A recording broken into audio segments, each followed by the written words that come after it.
Welcome to Cinema Chop Shop. Watch, chop, retrofit. What was that? Machine. Life in Four Shadows. We saw Skin Break this summer. Yeah, everyone's pretty much on the display. Welcome to Cinema Chop Shop. This is a movie podcast and pop culture adjacent podcast, and we're back. It's been a while since we've recorded, but we're back, and we were compelled to because we all kind of saw the same movie at the same time and said we should talk more about this because the people need to know. So, Yes. I am your host, Brewboss Sean, and I'm glad to be joined by a veritable sausage fest in this movie podcast in which we're going to be discussing a marital breakup. So this is going to be a heavily skewed male perspective, I guess. I'm joined by Joey Poole. Joey.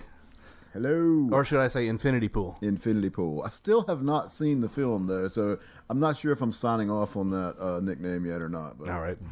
And also, we're glad to have back to the show Todd. Thanks for having me. Glad to be here. Who saw this first? And because I know I saw Joey's tweet about it, and that's what compelled me to do it. But who saw it first? Todd saw it initially, and then I had slotted it on my Letterboxd yearly challenge in a category. I forget exactly which category. It was that director, Zalowski. I actually picked him for one of the categories because I wanted to watch something else by him, and also I wanted to force you to watch it. And Todd almost broke up our friendship because I watched it without him. Apparently, I didn't pick up on the fact that he wanted me to save that one to watch with him. Yeah. But I watched it without him, and he got really angry. So I guess we're reconciling now. Well, that's good. That's good. Speaking of breakups and reconciling, we're talking about 1981's film Possession, directed by Andrei Zalowski. Are we in agreement that Zalowski's probably it? We can roll with that. The film is classified by some as a horror, a body horror, a drama, not a romance, really. Anti-romance? Anti-romance. It really is a hard to classify film, though, because it kind of jumps all over the place. Joey, I believe you said that you would like to recap for the listeners who have not seen this, and by all means, spoil it all you want to, because it's an old movie, and if you haven't seen it yet, and you want to, it's on Shudder, by the way. That's where I it's saw streaming on Shudder, and it's a great stream, so stop and watch it if you don't want to be spoiled. But Joey, go for it. Give us the recap. So Possession follows the disintegration of a marriage between an international spy played by Sam Neill, his name is Mark, and his wife Anna. And it spirals out of control from there. He begins to suspect that she's cheating on him. She is. But as he hires someone to follow her, it turns out that she's into a lot more than we initially suspected. It descends into supernatural body horror and ends on kind of like an Omen-esque note almost. So there's I think the thumbnail synopsis. Oh yeah, there are a lot more layers to pull back, which we will get into some of those details as we move along. But I think that pretty much hits it. We're talking Cold War era, West Berlin. Mm-hmm. We're right on the wall as kind of our set piece. All of the apartments just happen to be right there at the center. I read that today. Yeah, I think that was purposely done. Oh, absolutely. Several of the elements of the film symbolically speak to the division of Germany and the backdrop of Cold War threat. And quite literally, as the Sam Neill character Mark is actually a spy. Right. As we see in one scene, who's trying to retire to save his family. I want to talk about that aspect of it later, too, because that's one, on my rewatch today, that's another aspect of the film that remains a little bit obtuse for me, is exactly what sort of international intrigue's going on, and the man with the pink socks and all that. I'm getting ahead of ourselves, obviously, but... Yeah, but I think it speaks to the bigger picture of the film, and that is there's so much ambiguity on the detail side of things where you just kind of have to go along for the ride and accept these things as what they are so you can kind of keep up with what's going on. The plot itself is all over the map. The things that happen in this one film are ridiculous in terms of, you know, Sam Neill, yes, coming back from being a spy. He comes home. His wife, by the way, played by Isabel Adjani. She was in Nosferatu the Vampire in the 70s. She was also in Ishtar. Sorry, but she was. But she was Academy Award nominated in 75 for a film. I believe she got the Best Actress Award in Cannes for this film.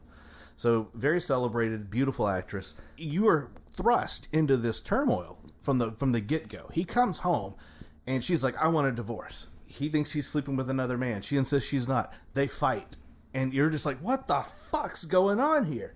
And then he leaves. He comes back. The son is left alone and neglected in the apartment. This is, let me stop you right there for a second. Apparently, this is a somewhat autobiographical element of it. That started the film. Apparently, Zulawski was married to an actress. I wrote her name down. Małgorzata Bronek. I'm not familiar with her. Was married to her for a while, and he'd returned. I'm not sure if he was off on a 3-week bender like the character in the film is, but he returned to the apartment to find their 5-year-old son smeared in jam, much like the scene in the film, and then that sort of was the beginning of the end, I guess, of their marriage. Their son Bob, which I thought was an interesting name for a character. An interestingly bland character, or a name for a bland character, because Bob is pretty much just a chess or a pawn. He was a pawn, very much so. By the way, I've opened a beer that you've heard on. It's Edmund's Oast down in North Charleston. I believe it's called, what was that called, Todd? A Bird of Paradise or something? Sunkissed. Sunkissed. It's got a bird on the label. We're having beautiful weather here in sunny South Carolina. There's not a cloud in the sky. It is March 3rd. That's the date. March 3rd? Something like 4th, that. the date of the recording.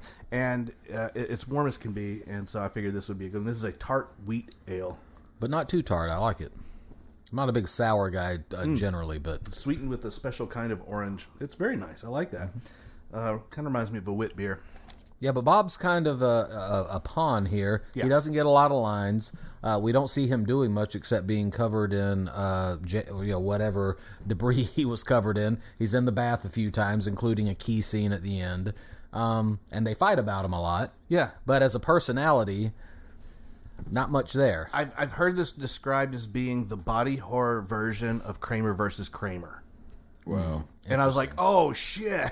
That's actually pretty good. I think that this movie, we can talk about, like, and another thing I want to talk about is what's actually happening with the supernatural element of it, because I think I picked up on that a little bit better on a second viewing.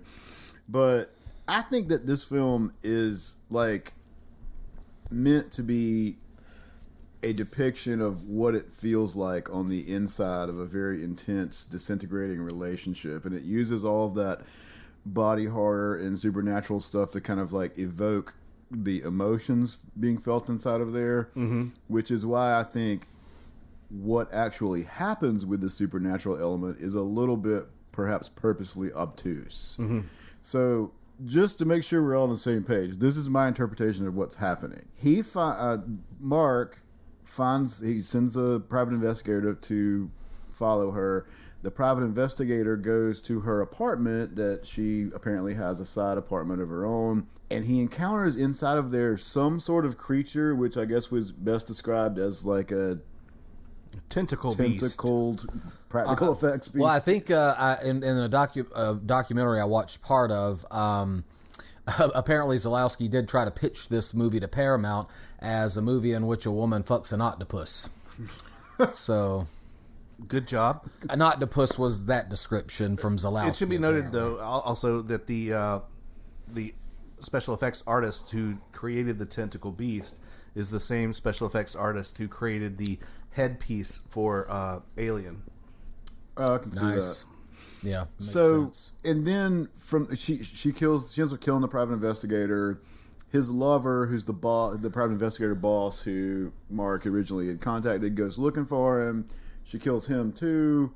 She ends up killing her other lover, Heinrich, who we can talk about, I hope, a lot later. Oh, yeah. So what I think is happening here is that she's using these men to construct and create out of whatever demonic squid octopus monster we have. She's using all of these men to create this doppelganger of Mark that becomes her ideal lover at the very end. And it seems as if she's using their bodies to do that, because there's those scenes where their bodies are sort of incorporated into some sort of thing. But what she really needs to do this is their souls.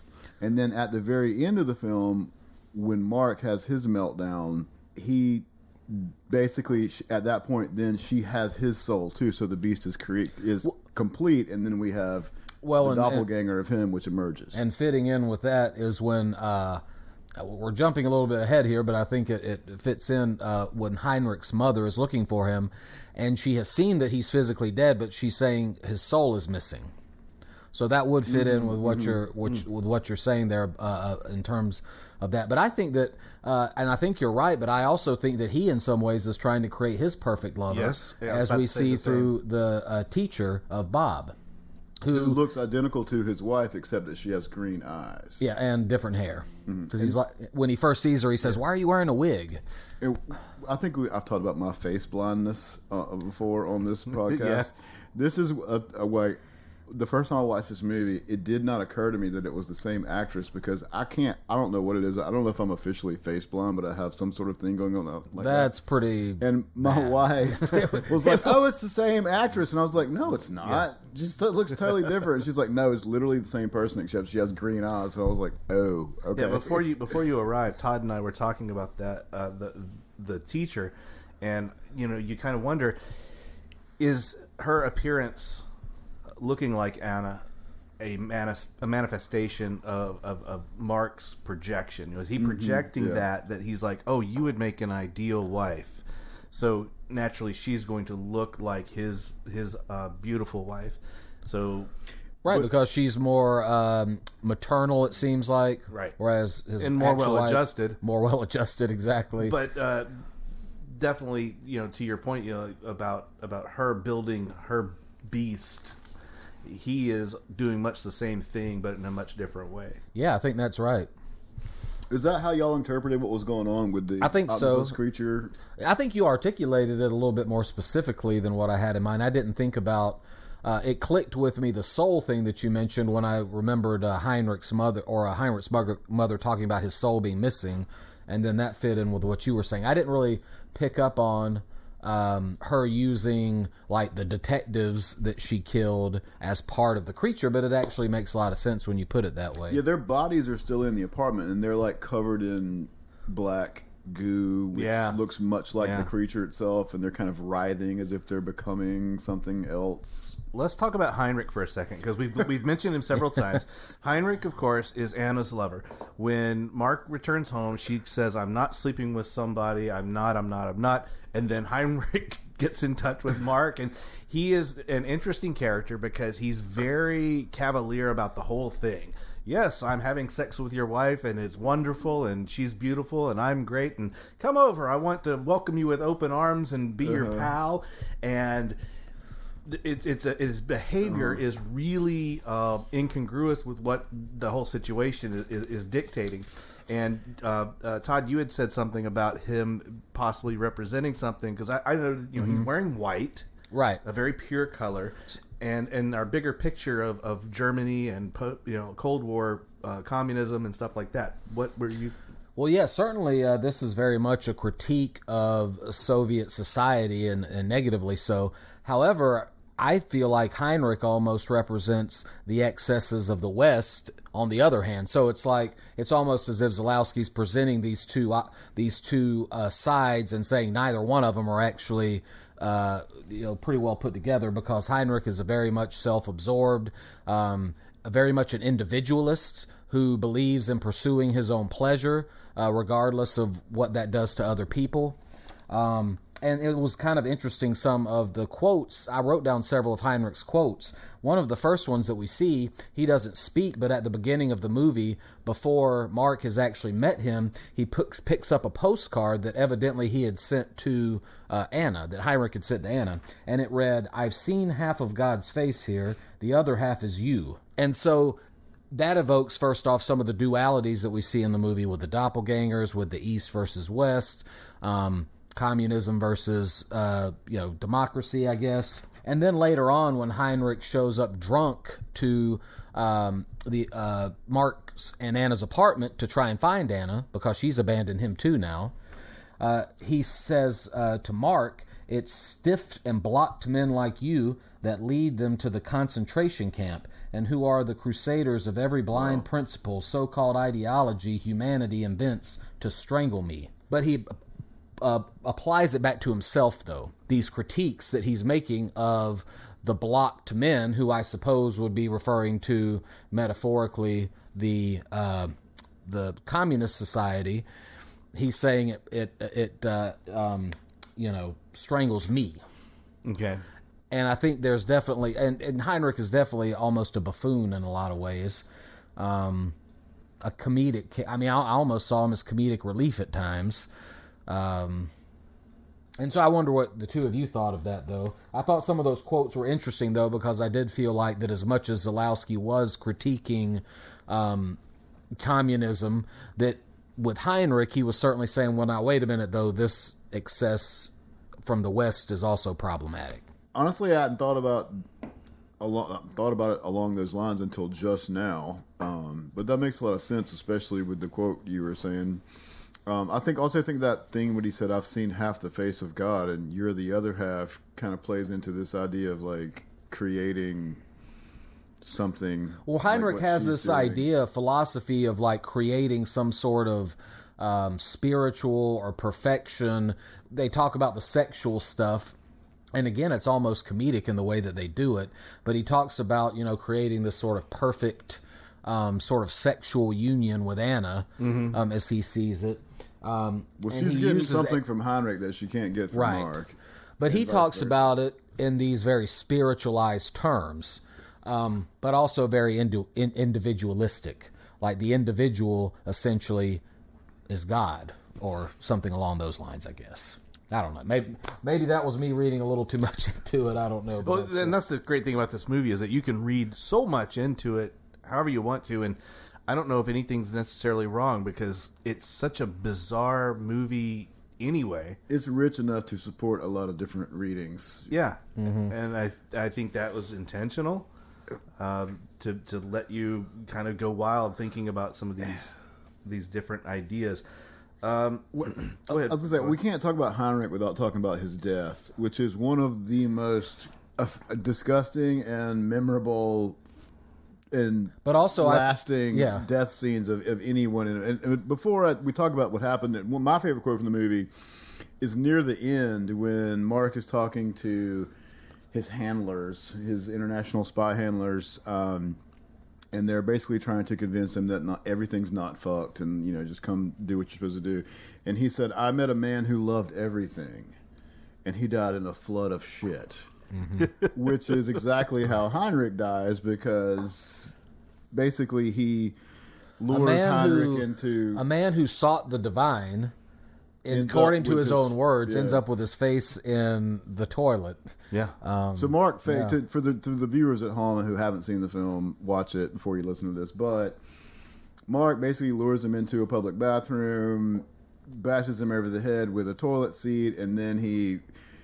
Or it's not the seat, it's the, what do they call the top part? Yeah, the lid, basically. The lid, I guess. And then he, the tank lid. The tank lid, and then he somehow shoots him up with drugs, somehow, to make it look like he's... No, Heinrich had, because remember, Heinrich experimented with, I guess, hallucinogens or something like that. So he had a packet of that on him already, and just kind of, dumped it on him. Kind of like the old Dave Chappelle joke where he said, the cops would sprinkle crack on people to frame them for, for murder. That's exactly what it looked like. That's exactly what he did. But basically drowns him in a bagged up toilet full of human shit. So it's and it is as disgusting as it sounds like on film. Just wrapping up some plot points before we get into some of these other discussion things that we've kind of set up. The fighting between Mark and Anna was epic. The electric knife scene.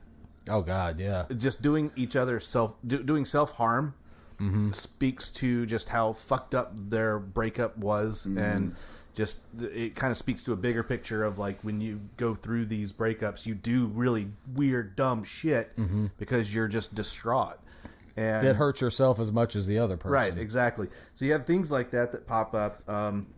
Actually, it was more disturbing. So in that scene, I guess if we describe it more specifically, they're arguing, and then Anna takes the electric knife because she's cutting some meat and puts it against her own neck. Right. And then after they patch her up, she walks back into the room, and just almost nonchalantly, Mark is cutting his arm. But he's doing it in a way he's not screaming out in pain or anything. He's just sort of, doing it.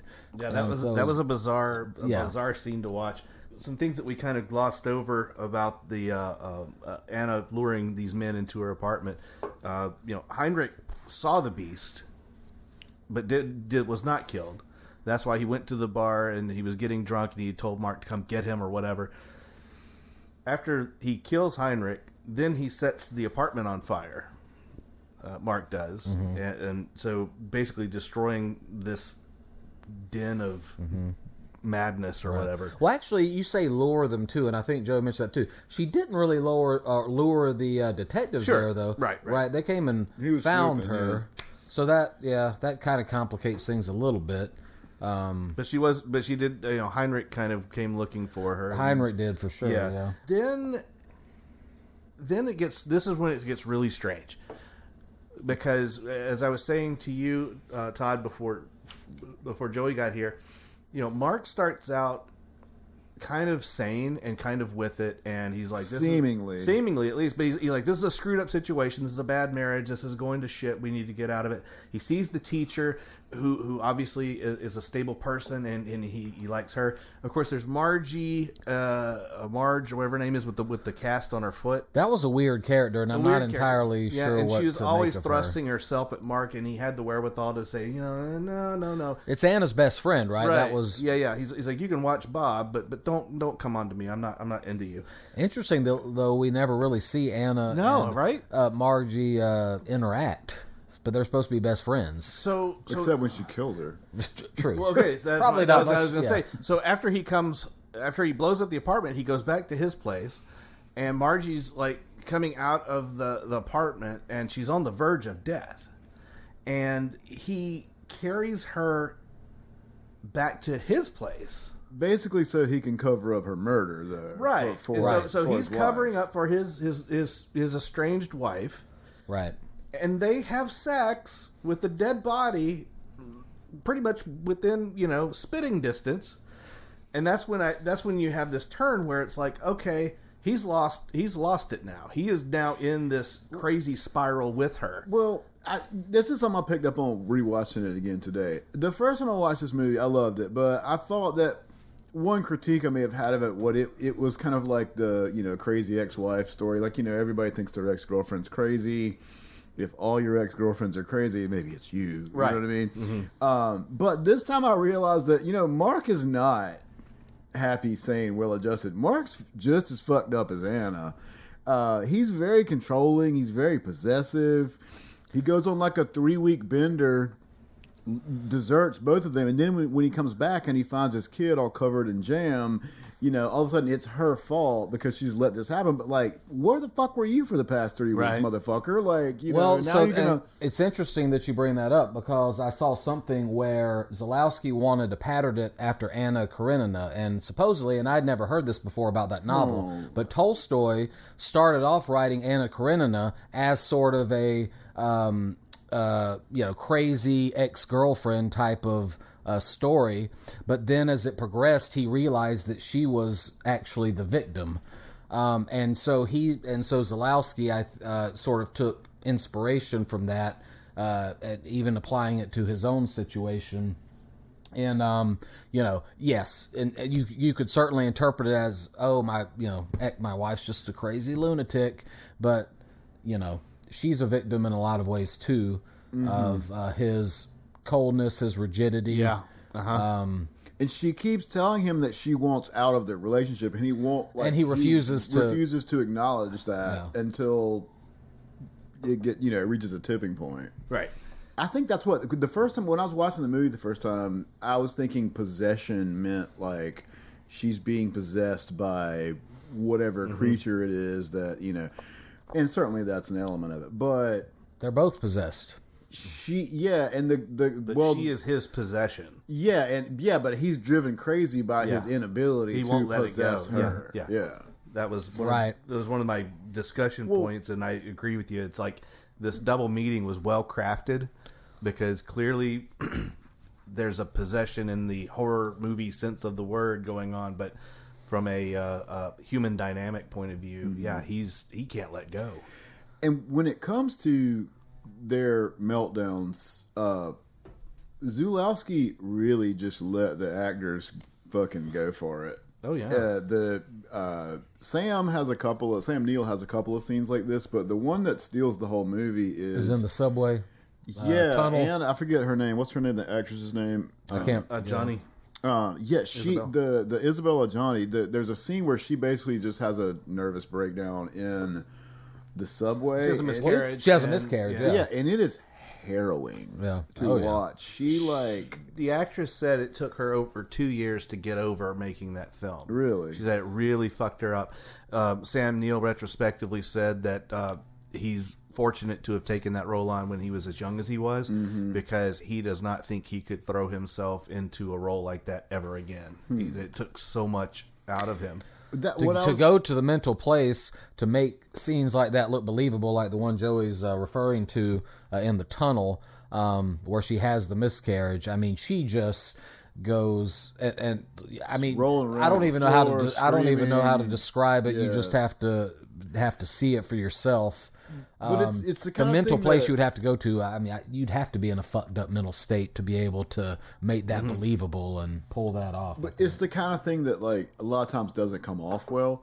They, as a general rule, all just nail it, and I think that Zulawski just really let the actors go for it, and that should be commended for that because there's no way to write that into a script. What she did was not something you could articulate in a script. So he had to give her a lot of freedom. I'm sure he gave her some instructions, but very much an actor's movie in that sense. So Mark decides to dispose of Marge's body, and then that's when he sees Anna having sex with the almost fully formed tentacle beast.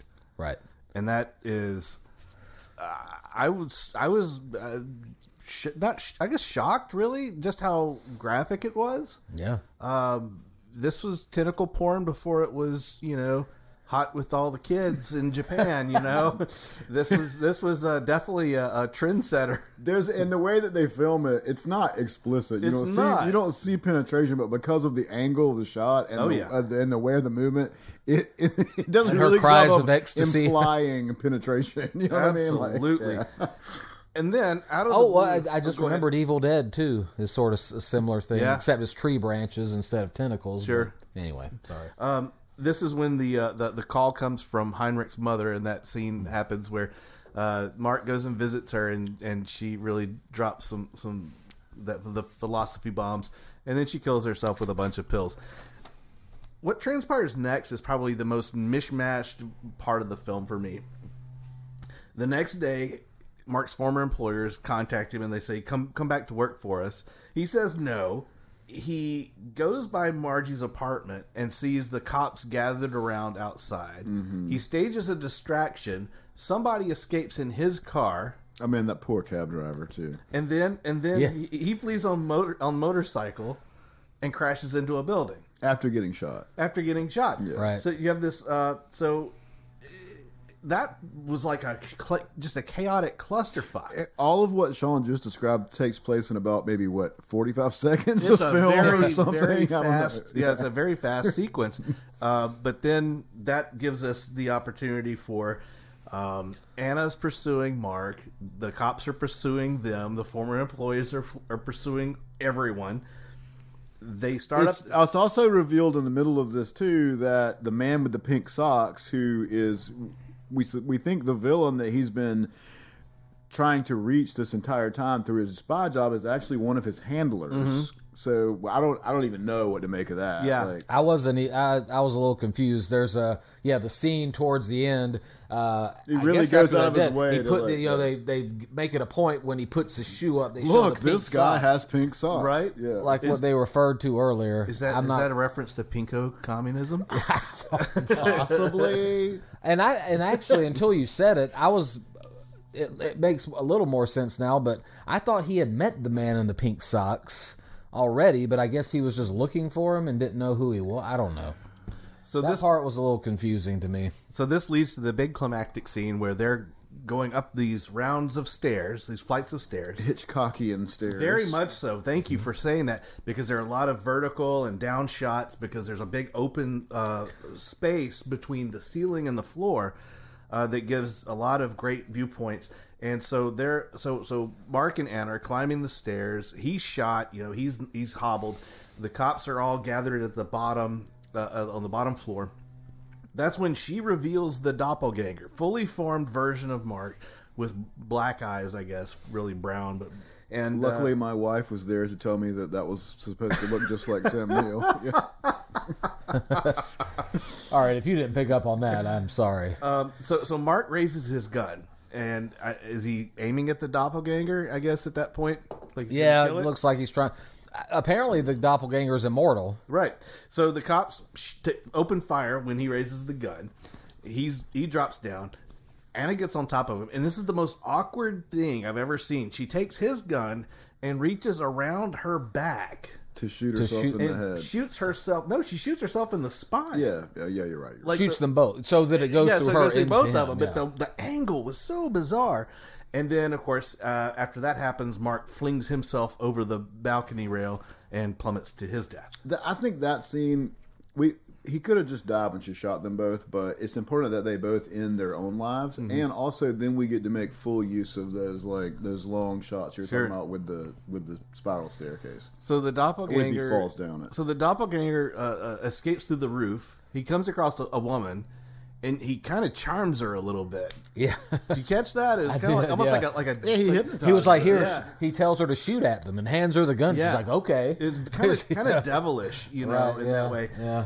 And then, of course, we're in the final shots of the film where Helen, the virtuous version of Anna, she's babysitting Bob, which, how nice of her. No one set this up. Nobody asked her to come over, but there she is anyway. Doorbell rings. Bob says, please don't answer the door. Don't answer the door.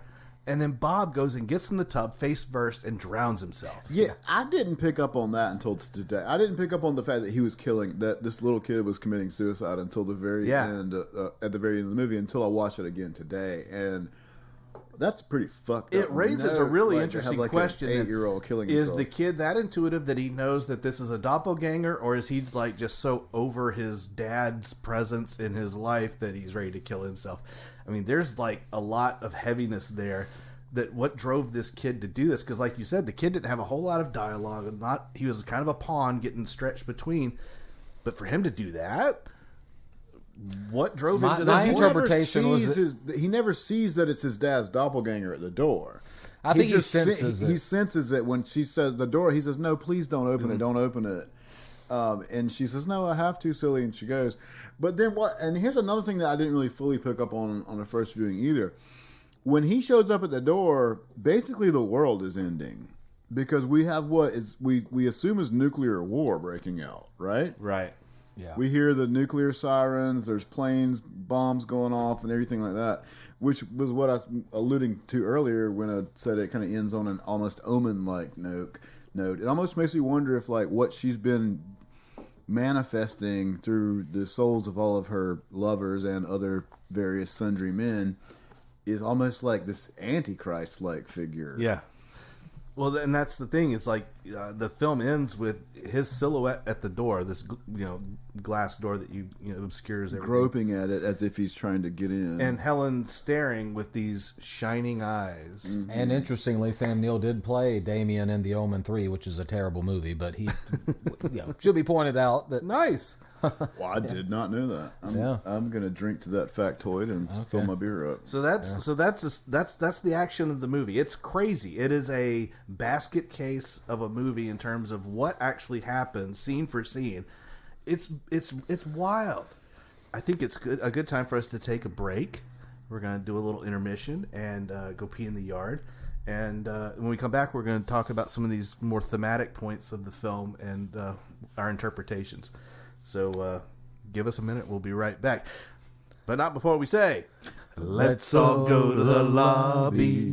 Let's all go to the lobby. Let's all go to the lobby and get ourselves some Wiener Schnitzel. I've completed my job. That's why we want to rehire you. It's out of the question. And what would be the reason for your refusal? Family. Maybe all couples go through this. You have someone. Yes. Do you sleep with him? Yes. How long is it gonna last? I don't know. When I'm away from you, I think of you as an animal or a woman possessed, and then I see you again, and all this disappears. You know, love isn't something you can just switch from channel to channel. Who is he? Is it there?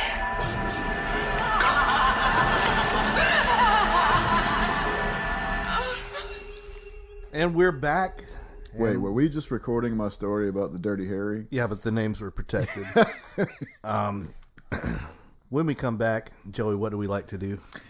We like to check in our beers, Sean. Yes, well, we've been talking about them as we've been drinking them, but Todd brought one. It's a volatile beer, to say the least. Exploded in his car. Tell us what it is. Tell us what it is, Todd. Well, I just bought it in order to try it for the first time because it sounded kind of cool. It's a mango habanero blonde ale called Flames Will Follow. I guess Out of your ass. It looks like Dissolver, I guess. Dissolver in Asheville, Yeah, yes. in Asheville. So it actually exploded in my car. Fortunately, it was still in the liquor store bag. But two of them exploded at the bottom. So I don't know if there's some... We were speculating about what the issue might be with it. Sean thinks maybe Todd walks up to the house like he's got like an IV bag that sprung a leak. It's just steadily leaking as we walk over the deck, and we take out. I'm like, oh, it's this one here. It's popped open, and then no, there's a second one that's popped. It's like shooting a stream of beer piss out of the bottom of the can, and it was. I wonder what would cause it, because beers generally do not burst the bottom of a can, so I don't know if the cans were compromised. You were theorizing that there's some sort of infection in the beer? What? The beer doesn't taste that bad. The beer doesn't taste bad to me at all. Would you be able to taste it if it were infected? Mm-hmm. Absolutely. You can identify various qualities of an infected beer. Like if it tastes like Band-Aids, it's one thing. If it tastes like buttered popcorn, it's another thing.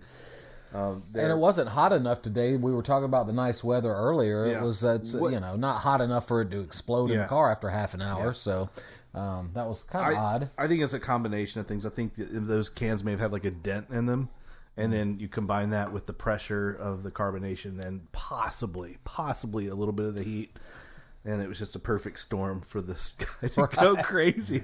I heard an explosion in my car, and I was like, "Oh my god, did I blow a tire? What happened?" Unfortunately for your car, flames did not follow. No. So, yeah, fortunately, most of it I left it in the bag that it was given to me, and so fortunately, most everything leaked into that.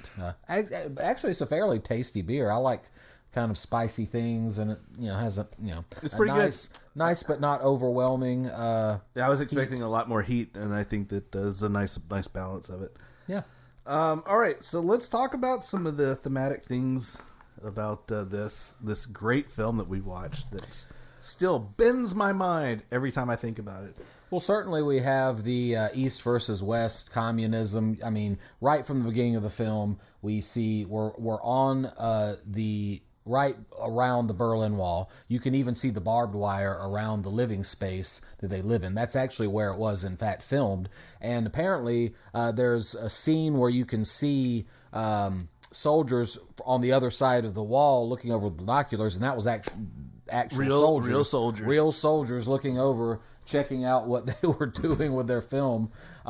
You can also see in certain scenes the architecture change depending on where they are. So in certain scenes you see the Western architecture, for example, towards the beginning of the film when Sam Neill is talking to his handlers and walking away from that building, and it's kind of a Western style architecture building. I'm not savvy enough in architecture to tell you exactly what type. But then we also have later in the film when Anna is in her apartment and the very drab grays of, I guess, what was supposed to represent the Soviet communist living conditions of the time. And so those things are kind of set up right from the beginning of the film. It definitely was Zalowski's on record. I've seen interviews with him where he says that this was a deliberate choice, that there were, beautiful shots he could have opened with in that area, but he chose to kind of, right off the bat, immerse you in this sort of Cold War scenario. Well, just the setting it in Berlin in and of itself hints at like that, duality and all that other stuff we talked about too. So, yeah, I mean, it's a pretty in-your-face symbol. A breakup, a split, a parting of ways. I mean, that's very much what that whole thing was about, the East Germany, West Germany. One interesting thing that, and this wasn't something I picked up on, I watched part of a documentary about the making of the film, and I thought that this was kind of a cool concept that really fit in with the themes of the movie, which was that Zalowski talked about in this interview how in this society evil manifested itself physically. Like you could see the embodiment of evil through certain people, through certain systems. And it had a physical embodiment, which maybe isn't the way that we think of evil normally. And what he said that he thought was an interesting thought, and what he wanted to explore in the movie, was whether or not that evil from the outside could seep its way into you as a person. One might argue that that's what horror as a genre does, though, is it embodies Certainly. and personifies uncategorizable evil. Sure. But I thought that was definitely an interesting concept, and maybe what makes it a horror movie as well. This idea of if you're surrounded by evil, if there's any way that you can avoid having that become part of yourself. And then that makes, to me, that made a lot of sense in terms of thinking about the different doppelgangers and things like that we see in the movie. And interestingly, the doppelgangers have opposite effect depending on the character. So in the Sam Neill case, his real world counterpart is kind of the shithead, or is kind of the, I don't know how to put it. I guess his counterpart at the end of the movie is sort of this pure evil, sort of immortal being. Whereas with Anna, her counterpart it's the reverse, right? She's very, very matronly. The teacher, yeah, exactly. Yeah. So, in other words, the creations kind of have different. It's kind of the reverse depending on the gender. Does that make sense? Absolutely not. What the fuck are you talking about? No, you just hit on one of my talking points, which was that significance of doubles and doppelgangers. I mean, it's key to the film, and you can take and interpret that any way you like. I mean, there's several different takes you can have on that. I've mentioned it earlier in the first half about Mark's repulsion of Anna's behavior at the beginning, and then by the end of the film, he seems to be compliant with it. And I really like your counterpoint about how, he was kind of repulsive too. The fact that he went on that 3-week bender and kind of left her high and dry even after he was, supposedly done with his assignment. And he kicked the shit out of her at one point. Yeah. He's no angel. No, he's abusive. I mean, don't even split hairs about it. He's abusive. The doppelganger itself, and we mentioned this as well, in its early stages had a lot of similarities to the Beak Baby from Eraserhead, when it was just a little cylinder with these little lips that were just kind of he clearly was influenced by Eraserhead. I don't think that. Has he denied that, Todd, in your viewing? I haven't. It's been a while since I've seen Eraserhead. I do remember, kind of the basic concept, though. Yeah, I would. It would be surprising if there wasn't visually some sort of an influence there, a Cronenberg influence. Well, the Cronenberg influence, it hits on several levels because obviously Cronenberg was into the body horror thing, but also The Brood had come out just a year or two prior, and it speaks to the breakup of a family as well. Also, like in The Brood, if I'm remembering correctly, the Brood, the little nightmarish children creatures, are like a manifestation of one of the characters' psychology, basically. Right, yeah. And that's kind of what's happening here. Is like the squid creature or whatever we've been calling it is sort of like a manifestation of Anna's, her melees and her need for something better and different. Well, it's almost like even like a Frankenstein thing almost. Yeah. She's trying to build the perfect partner, the ideal partner. Yeah, and it looks like her husband, but behaves differently. Right. And that's exactly what he did with the teacher. She looks like her, but behaves differently.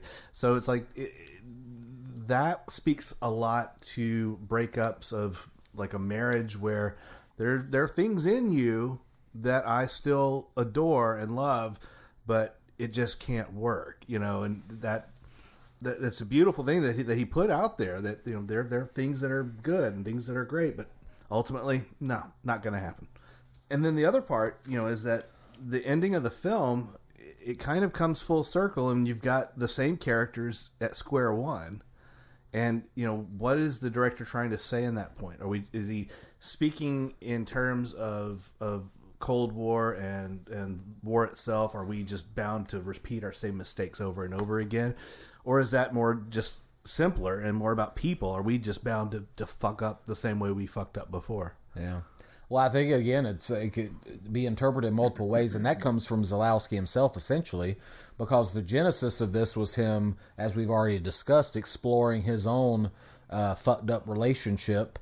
But then, he also talks about what I mentioned earlier, the idea of being surrounded by this evil and can it infiltrate you and become a part of you as well. And so, I think that there's both of those things, or both of those elements there. Todd, I know you had some things that you wanted to talk about. One thing I did want to say real quick before that, though, is that the American version of the film was trimmed down to 81 minutes on its release. And they say that it kind of like sidestepped a lot of the relationship issues. So it was almost a straight up body horror type movie. And I can't possibly understand what that movie was like. Right. It had to have made no sense. I know. Yeah, it had to be just impossible to follow. Yeah. I'd be interested to see that version just to, see if they were able to make narrative or make narrative sense in any way. It would have to almost be just strictly a thriller or something like that, I guess. I don't know. I can't imagine that working.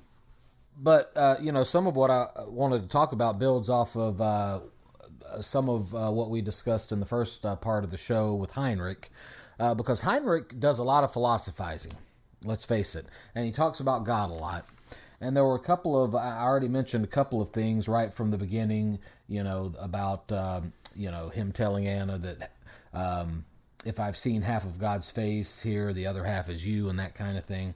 There was another interesting snatch of dialogue between him and Mark at one point, and I believe this was the scene where he showed up at the apartment drunk. But Heinrich says to Mark, "There is nothing to fear but God, whatever that means to you." And Mark says, "For me, God is a disease." And then Heinrich replies, "That's why through disease we can reach God." And I'm curious, do you guys... I remember thinking about that too. And I took it to mean just that disease is a route to death. And then that's how we meet God.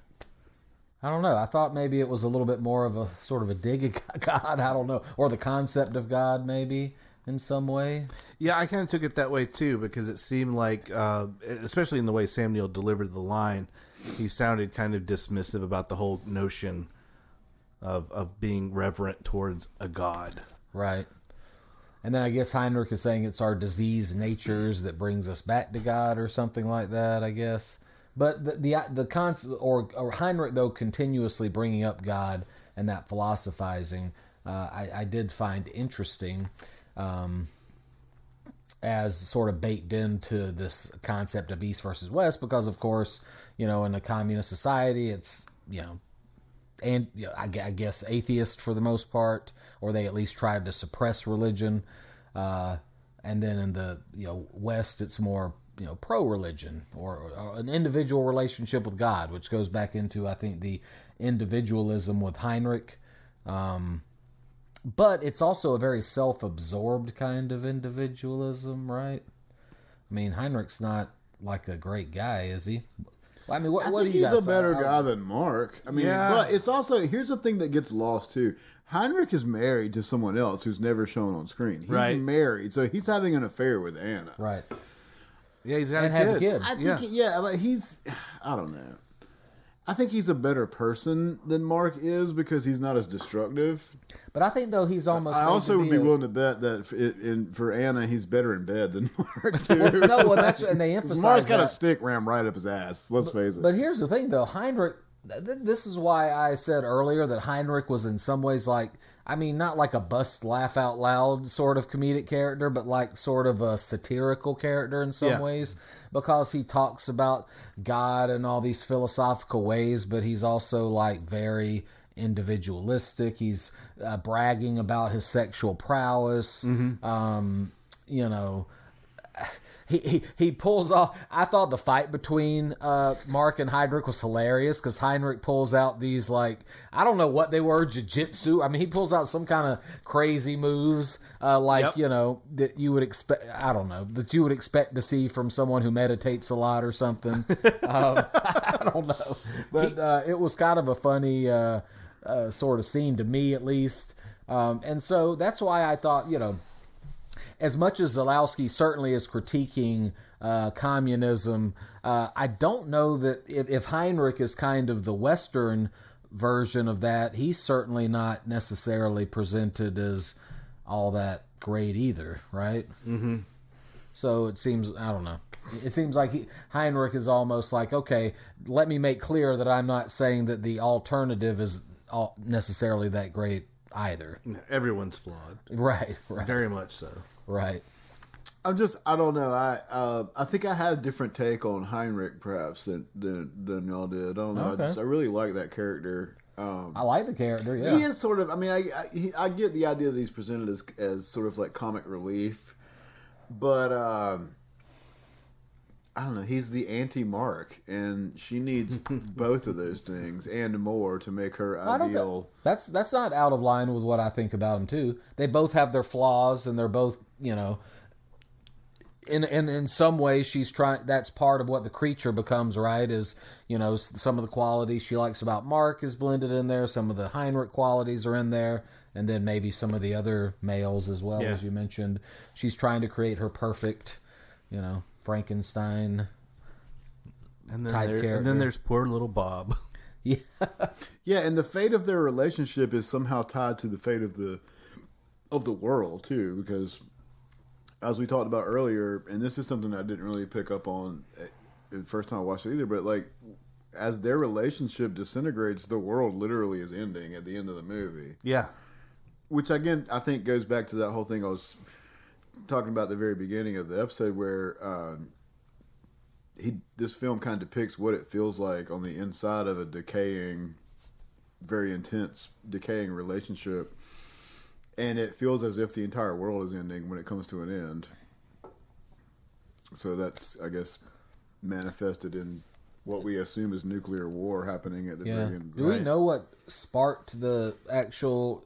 I mean, was there a reason given, or did it just kind of start as I'm assuming it has something to do with whatever Mark's international spy mission vis-a-vis the guy with the they don't pink give a socks is. Right. We don't know. They don't exactly give a what it concrete is. reason. Yeah. So it is okay. My reason I asked that question was: is it just a clear, pure metaphorical move, or is it?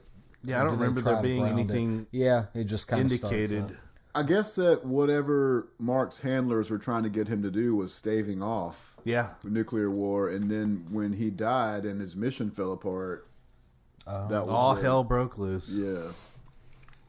So another thing I thought was interesting was the concept of dead dogs that kept being brought up, and then the dead dog that was in the water. Yeah. At the end, what do you guys make of? I mean, I don't necessarily have a so.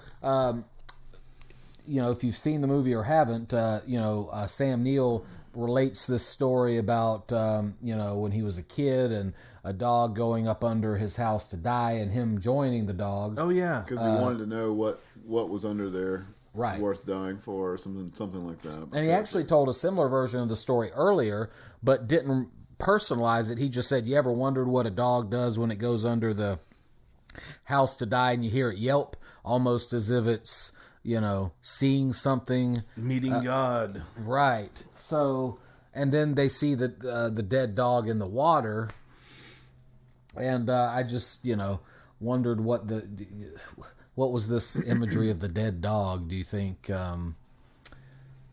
I'll bet that out wasn't there. in the American version. Probably not. Probably not. America's full of people who love true crime and are obsessed with serial killers, but will lose their shit if a dog over a dies dead in- dog. Yeah, Yes. maybe. Oh, don't kill the dog. Oh, never. And one other thing too with the dead dog. Am I wrong that when he dumped a body in the water, and it almost seemed like it became the dog? Did I read that wrong? I'd have to rewatch that. Well, at the very end of the film, his handler comes up to him and he looks in the water and he says, "That dog wasn't dead when it went in the water," implying that you've killed it. Right. And Mark says something to the effect of, "There's much worse than a dead dog," back at the apartment where he's done what he's done. Mm-hmm. And the handler basically says, "We can take care of all that. Just come back to work for us." Right. And that's when he rebukes him one last time before we find out that he is the man with the pink socks. Right. Yeah. Anyway, the dead dog imagery though just kept popping up, particularly towards the end, and so I think the metaphor in general is obvious. Comparing it to humanity. The yelp of seeing something at the very end that terrifies you or something like that. But the dead dog in the water though was the one where I was like, I'm not sure what to make of that. I think Joey's explanation is probably as close as I can get.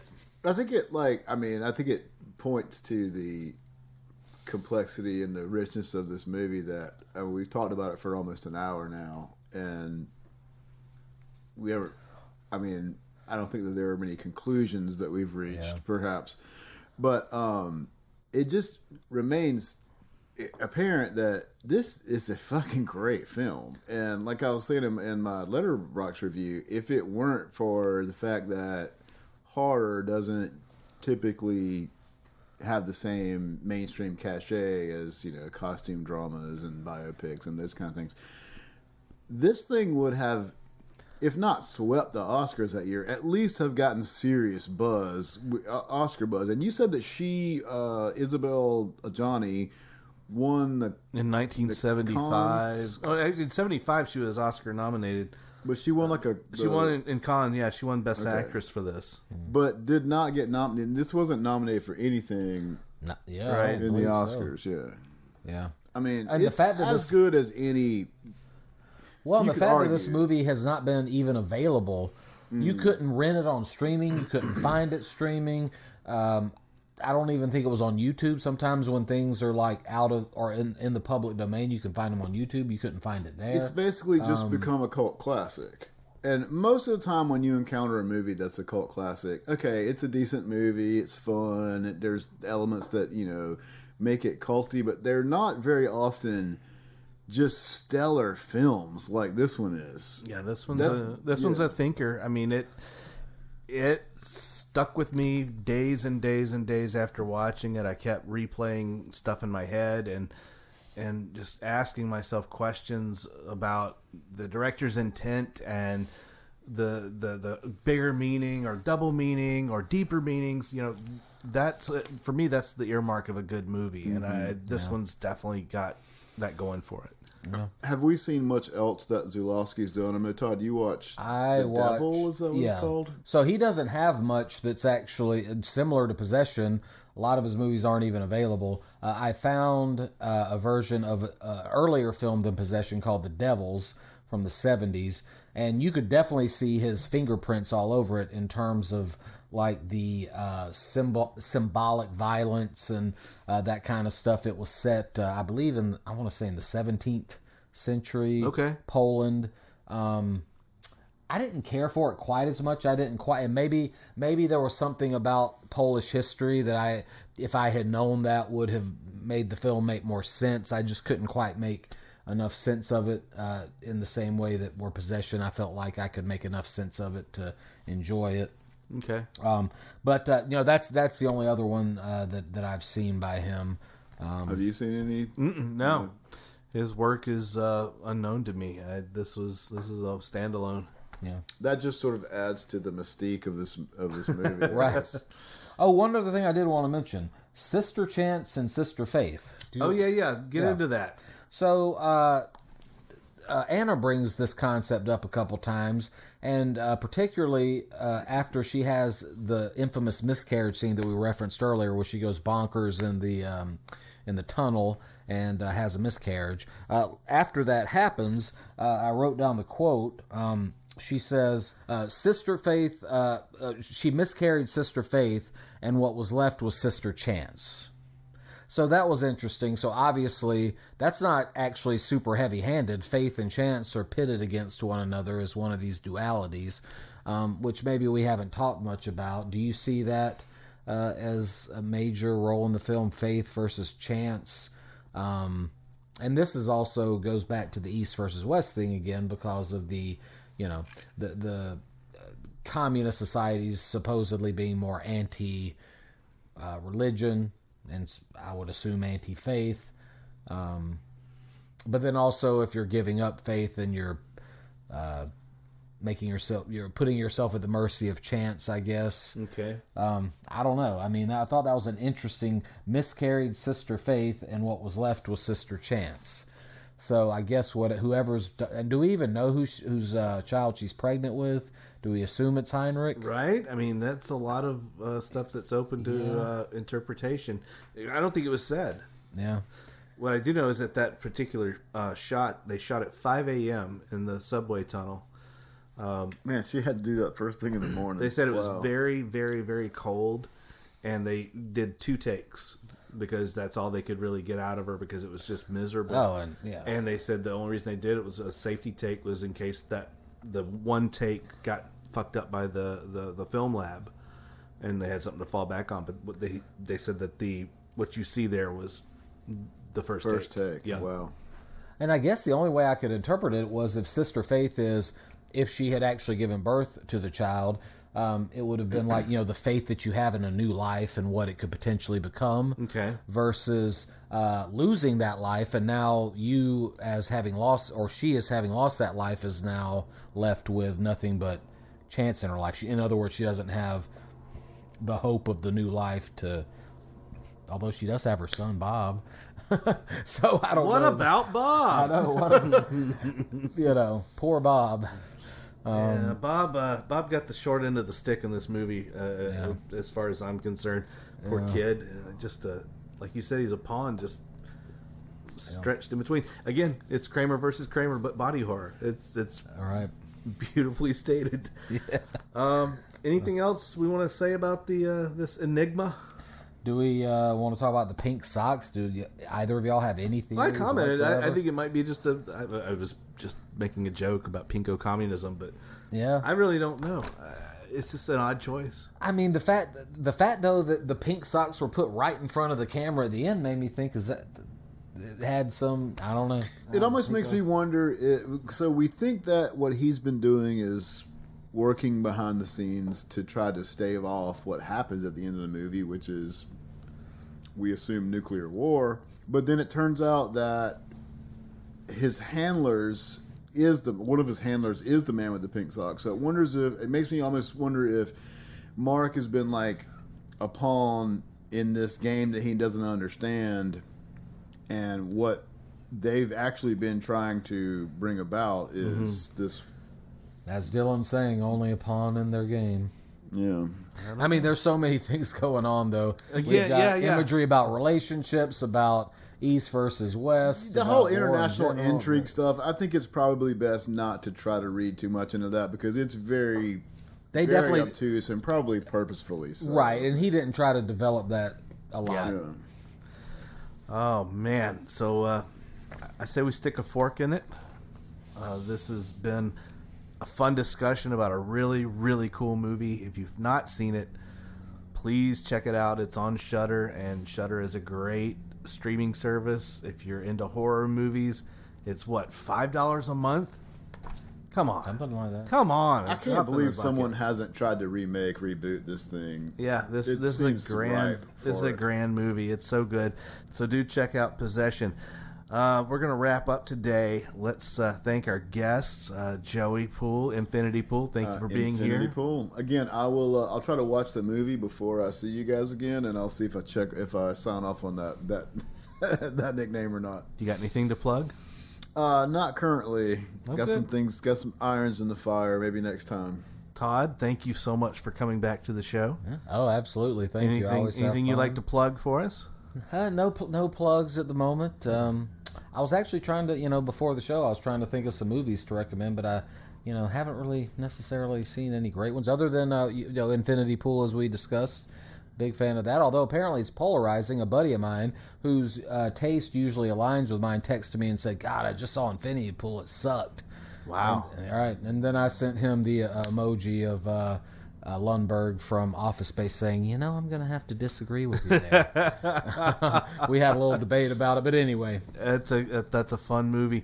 I want to wish Chelsea well. She's out on assignment, as they say in the media world.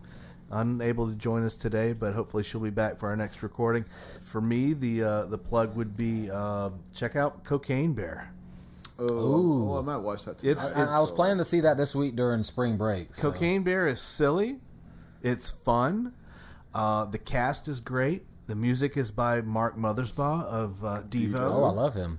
Also a big collaborator with Wes Anderson. He is. It's a great synth score, and all the music, all the song choices he made were fantastic. This is and when I saw Mothersbaugh, I said, "Oh, okay." And then I saw the executive producers were Lord and Miller, the guys who did Lego Movie, which Mothersbaugh did the music for that. Mm-hmm. So I was like, okay, now it's starting to come together. But Elizabeth Banks is the director. This movie cost them $30 million to really produce. Elizabeth Banks. I did not know that part. She went out on a limb, and I applaud her for it.